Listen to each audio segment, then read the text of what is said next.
Hey my lovelies, today's video is all about this gorgeous dress right here.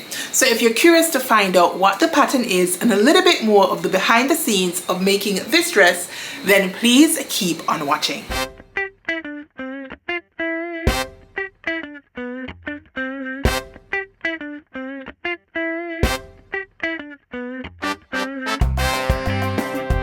Hey Stitchers, it's your girl Kris. Welcome back to my channel on social. Here we completely obsess over sewing, and that's just fine. No, you guys, I am a Love Notions ambassador, and one of the high points of that ambassadorship is that at the end of the year, Love Notions has a secret sewist event.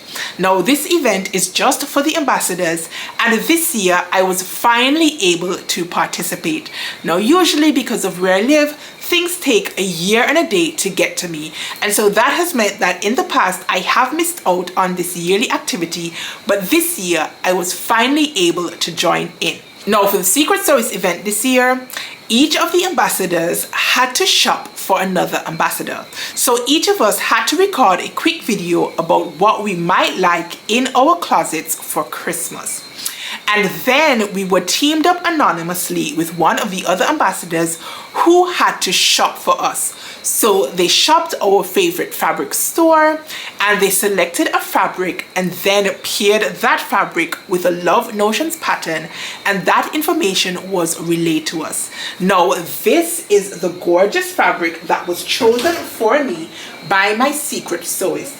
It is a rayon challis, and this one actually came from Mood Fabrics. Now my ambassador chose for me the LYRIC dress. Now LYRIC is meant to be a button-down dress designed for woven fabrics, but you know your girl went ahead and hacked the pattern. Now I do like having a button-down dress.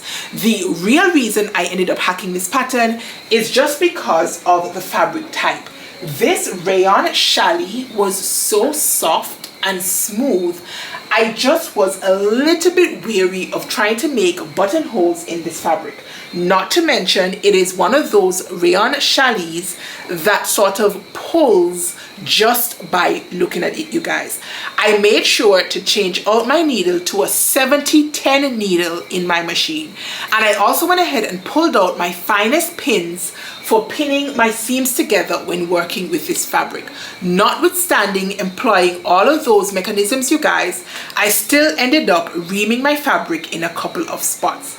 And so I just didn't like the thought of having to potentially unpick a buttonhole in this fabric. So the first thing I did to turn this fabric into this lovely dress that you're seeing right here is I removed the buttonholes from the front and cut my front bodice piece on the fold instead of cutting two, which is what the pattern asks you to do. And then I shifted my seam to my center back so that I could go ahead and pop in this invisible zipper right here. Now it just so happened that I didn't have an invisible zipper on my stash in this sort of turquoisey color, but I did have one in this sort of apple green color, which I thought, let me move her a little bit closer, just complemented the stripes in the fabric perfectly. So I did not have an issue with that. Now the dress is also finished off using bias binding. Now if you have been here long enough, then you know I don't really gravitate towards bias binding finishes. I just find them unnecessarily finicky, and they don't usually lie flush towards the body. They tend to stand up a little bit, especially if you do not use bias binding in your main fabric. If you use store-bought bias binding, then you can have that sort of stiff neckline or arm side, and I really just don't like it. So I went ahead and converted the finish on this one to have a facing. I much prefer using a facing, and as a plus, it allows me to easily attach my tag.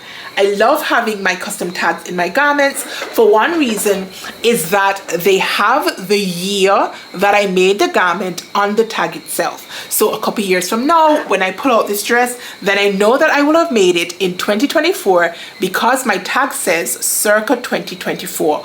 All of my tags have been designed this way. I started incorporating tags into my garment in 2020 or 2021. I think it might have been 2020. And so each of my tags has circa and the year so that I can easily keep track of when my garments have been made. Now I repeated the facing piece on the inside, and I just feel like it gives a much nicer finish around the neckline.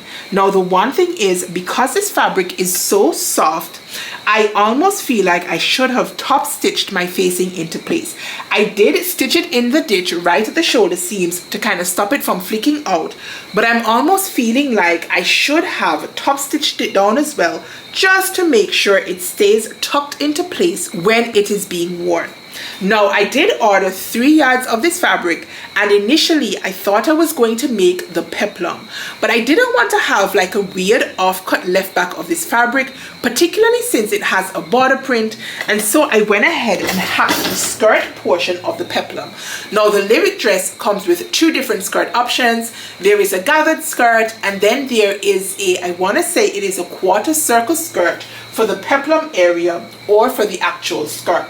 Now, because I had already gone ahead and printed off the peplum skirt option, because that is what I thought I wanted to make when I first printed out the pattern, I went ahead and hacked it by adding 9 3/4 inches extra width on either side of the center front.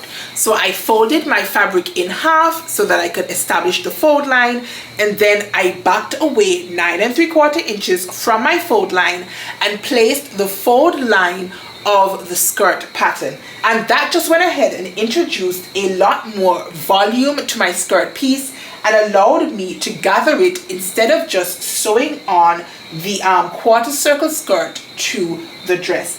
I just figured that I would like a little bit more volume on the skirt portion, and in addition, because this fabric is a border print and I used the border print for the lower part of my bodice, both in the front and in the back, I knew I wasn't going to be able to pattern match exactly the flowers on the bodice to my skirt if I did the circle skirt option. And so I figured if I introduced more volume into my skirt and added some gathers, then that would sort of break up the print a little bit and I wouldn't need to pattern match it. I just feel like not pattern matching this skirt portion to the top portion as a circle skirt would have been too jarring and it would have driven me crazy, but I don't mind it so much since that it has been gathered. Now I went ahead and cut my sleeves using the border print as well, so I used the stripe portion for the upper part of my sleeve, and then I used the border print on the lower part of my sleeve. I should mention that for this fabric, the border print runs down both of the selvage sides, and then the stripes are in the middle. So I actually cut out the entirety of my dress on the crosswise grain instead of on the grain line, so that I could play around with the stripes and play around with the border print.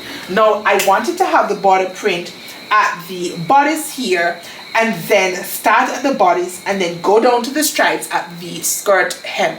I just thought that that would balance out the dress quite nicely, instead of just having the border print down here at the waistline and then down there at the hemline. I just thought that this was cool. The border print is directional, so on my bodice the border print is facing the right side up towards my chest, but on the skirt piece I actually cut it upside down so that I could have the concentration of the border print towards the seam line, and as I said before, gravitating to just the stripes at the hemline.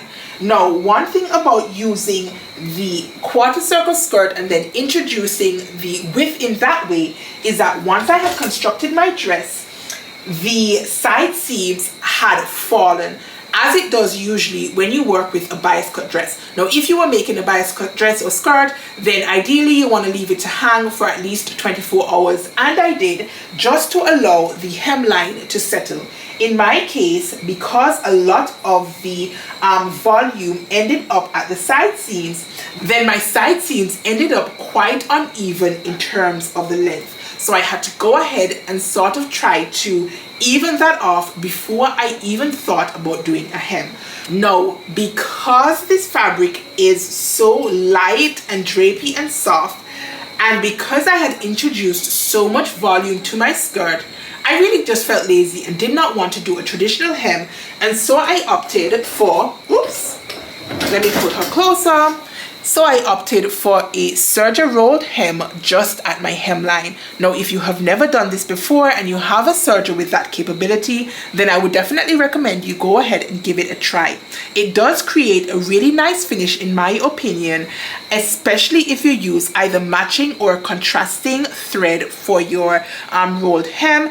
And it is also quicker and easier than doing a rolled hem on the machine or doing a traditional hem. And I do like how that turned out, and I think that my blue thread sort of just complements the blues in my fabric quite nicely, and so that was definitely a positive for me. I was able to complete my hem in a matter of minutes.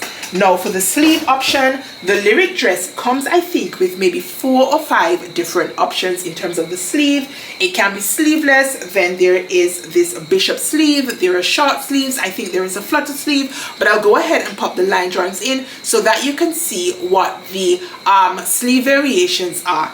I decided I wanted to do the bishop sleeve. I like the idea of having this long billowy sleeve in this fabric, and I went ahead and lengthened my sleeve by 1 inch. Now usually I find that my sleeves come up quite short on me if I do not go ahead and lengthen them when they're meant to be long sleeves, and so I did that on this pattern, introducing an extra inch in terms of the length. Now the sleeve is finished by just turning under the casing and inserting some elastic. I feel like having inserted my elastic, I need to go back in and remove it and insert elastic that is just not as tight. Now it's not suffocating my wrists, but it does feel quite tight, and I feel like wearing it over time might be uncomfortable.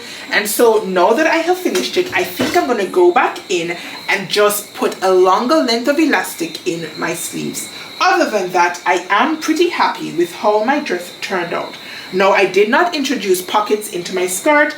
I usually do like to have dresses with pockets, but I just again was not taking the chance given how delicate my fabric was. I was just not up for fighting with pockets in this dress. Now, I should also mention that when I was sewing up my dress, or before I started sewing up my dress, I did have an injury.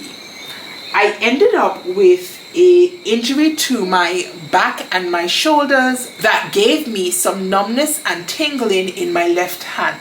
Now I am right-handed, but obviously if I'm sewing, I need to go ahead and use both of my hands. And so I was out of commission and had not sewn for about 3 or so weeks.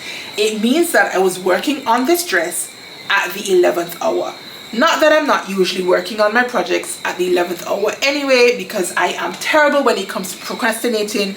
I procrastinate and then I end up having to work under pressure. In this case, I probably would have put it off if I'm honest, but I do actually have a good excuse for leaving this project to the last minute.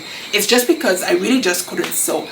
I was miserable, you guys, not being able to sit at my sewing machine, and so even though I have started sewing, I am trying to take it a little bit slower this time around, at least until I have fully healed my injury. I don't want to go ahead and aggravate it, especially going into 2025. I want to sew up all the things, no doubt, and so I'm going to slow down just a little bit more towards the end of this year, and hoping that by January I can kickstart my sewing again with a bang. Now overall, I really do like how my dress turned out. I would give it maybe a 6.5 or 7 out of a 10 in terms of the rating. Reason being is I really don't like how easy this fabric was to ream. Now if I put Christina closer, I'm not sure if the camera will pick it up, you can see a little bit of discoloration on my fabric, and that is actually as a result of my fabric running. Despite my best efforts, you guys, I just couldn't seem to have avoided it. Now in addition, my facing piece is rolling out just a little bit, even though I took the time to stay stitch my neckline edges and understitching my facing, and I feel like maybe if I had top stitched my facing into place, then it would have laid even more flat around the neckline. Now the third thing is that the cuffs were just too tight on me. That is an easy enough fix. It's just a matter of unpicking my casing a little bit, removing my elastic, and then reintroducing elastic into my sleeves. But for all of those 3 reasons, I will go ahead and give this dress a 6.5 or 7 out of 10. Now, even though I do not know at this time of recording who my secret sewist was, I do want to give a special shout out to Love Notions and the entire team for putting this challenge together, and also specifically to my ambassador who handpicked this fabric and this pattern with me in mind. That means so much to me. It's really an amazing opportunity to be part of the team. Thank you, Love Notions, for having me, and I really look forward to continuing my ambassadorship for 2024. On a side note, if you're looking to purchase this pattern or any other Love Notions pattern, then be sure to go ahead and use my ambassador code. It is BLK45. That will get you 10% off any Love Notions purchase. Now, that code is valid until the 31st of December. As of the 1st of January 2025, I will have a brand spanking new code to share with you. So if you happen to be watching this video after the 1st of January 2025, then be sure to check the description box for the updated code. Now, if you have at any time for this year, or if you're planning to use my code before the end of the year to purchase your Love Notions patterns, I am really thankful for your support. It means a lot to me, and it just goes right back in to running this channel. So thank you. Now, you guys, if you enjoyed today's video, be sure to go ahead and give me a thumbs up. Drop me some comments down below and let me know what you think of my Love Notions secret sewist make. Now, if I haven't already, although I'm pretty sure I have, then I'll go ahead and pop in some photographs or some twirls so that you can see what this beauty looks like on me instead of on Christina. Now, if you have gotten this far in this video and you're not yet subscribed, then please do consider subscribing on your way out and turning your notification bell on so you do not miss any of my upcoming videos. But that is all I needed to share with you guys today. So until next time, stay calm, stay cool, stay safe, and absolutely keep sewing. Peace.